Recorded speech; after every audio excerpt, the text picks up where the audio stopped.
அண்மை செய்தி. பண மோசடி வழக்கில் ஜாமீன் கோரிய செந்தில் பாலாஜியின் மேல்முறையீடு மனு தள்ளி வைக்கப்பட்டிருக்கிறது. மே 6ஆம் தேதிக்கு விசாரணையை தள்ளி வைத்திருக்கிறது உச்சநீதிமன்றம். இது பற்றிய மேலும் விவரங்களை செய்தியாளர் வெங்கடேசன் வழங்கிட கேட்கலாம். வெங்கடேசன், வணக்கம். செந்தில் பாலாஜி தரப்பிலிருந்தும் அமலாக்க தரப்பிலிருந்தும் என்னென்ன வாதங்கள் முன்வைக்கப்பட்டிருக்கிறது? தற்போது விசாரணையானது தள்ளி வைக்கப்பட்டிருக்கிறது. மேலும் விவரங்கள் என்ன? வணக்கம். தமிழ்நாடு போக்குவரத்து துறையில் வேலை வாங்கி தருவதான பண மோசடி விவகாரத்தில் அமலாக்கத்துறை பதிவு செய்த வழக்கில் முன்னாள் அமைச்சர் செந்தில் பாலாஜியை கடந்த ஆண்டு ஜூன் மாதம் கைது செய்தது.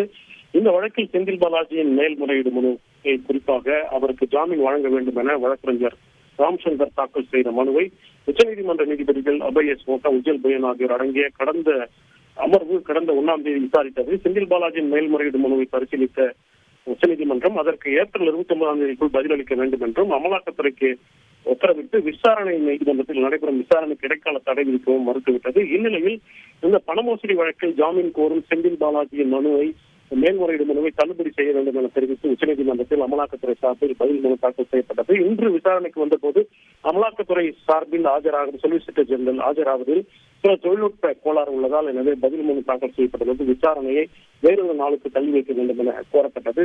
இதனிடையே மனுதாரர் செந்தில் பாலாஜி ஏற்கனவே 320 நாட்களுக்கு மேலாக சிறையில் உள்ளார். விசாரணையை விரைவுபடுத்த வேண்டும் என வாதிடப்பட்டது.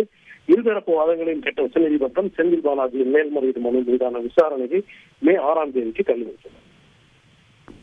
விவரங்களை வழங்கியதற்கு நன்றி வெங்கடேசன். செய்திகளை உடனுக்குடன் தெரிந்து கொள்ள உடனே சப்ஸ்கிரைப் பண்ணுங்க.